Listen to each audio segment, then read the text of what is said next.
بانی پی ٹی آئی کو ذاتی معالجین تک رسائی کے لیے اپوزیشن کا دھرنا، پارلیمنٹ ہاؤس کے تمام دروازوں کو تالے لگا دیے گئے ہیں۔ پی ٹی آئی قیادت بھوک سے نڈھال ہے۔ تحریک تحفظ آئین پاکستان اور پی ٹی آئی قیادت پارلیمنٹ ہاؤس میں محصور ہو گئی ہے۔ پولیس کی جانب سے کسی کو پارلیمنٹ کے اندر جانے اور کسی کو اندر سے باہر آنے نہیں دیا جا رہا ہے۔ ہمارے ساتھ اس وقت وقار سید اسلام آباد سے موجود ہیں۔ وقار، بتائیے گا کیا حالات چل رہے ہیں یہاں پر؟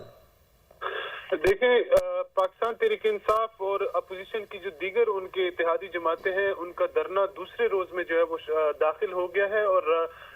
جو محمود خان اچکزئی ہیں، سینٹ میں اپوزیشن لیڈر علامہ راجہ ناصر عباس ہیں، chairman P T I barrister Gohar Salman Akram Raja سمیت دیگر جو پارلیمنٹیرین ہیں، انہوں نے رات پارلیمنٹ ہاؤس میں گزاری، جس کے بعد آج جب صبح انہوں نے اپنے ناشتے اپنے لیے منگوایا تو ان کو اندر نہیں جانے دیا گیا۔ جو پولیس کی جانب سے واضح طور پر کہا گیا کہ کوئی چیز نہ اندر جا سکتی ہے اور نہ باہر آ سکتی، اسی طرح نہ کسی کو پارلیمنٹ ہاؤس کے حدود میں داخل ہونے دیے جا رہے، نہ کسی کو باہر آنے دیا جا رہا ہے۔ جبکہ جو ترجمان ہے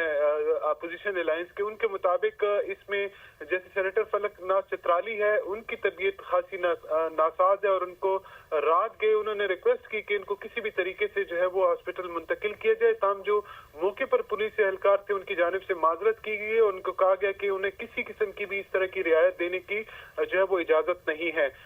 رات کا کھانا جو ہے وہ کس طریقے سے پہنچا دیا گیا تھا، تاہم جیسے ہی یہ کھانا جب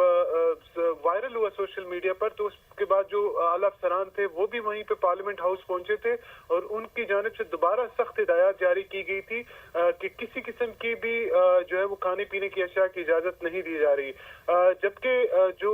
وہاں پر جو اراکین ہیں، ان سے جب ہماری بات ہوئی تو ان کی جانب سے کہا گیا کہ چونکہ پاکستان تحریک انصاف اور اپوزیشن کے پاس 2 اپوزیشن لیڈر کے چیمبرز ہیں پارلیمنٹ ہاؤس کی بلڈنگ میں، تو وہاں پر دستیاب پہلے سے ہی جو پانی اور جو کافی چائے وغیرہ کی جو سہولت تھی، اس سے مستفید ہوا جا رہا ہے، لیکن وہ سامان بھی ناکافی ہے۔ ٹھیک ہے، بہت شکریہ وقار آپ کا۔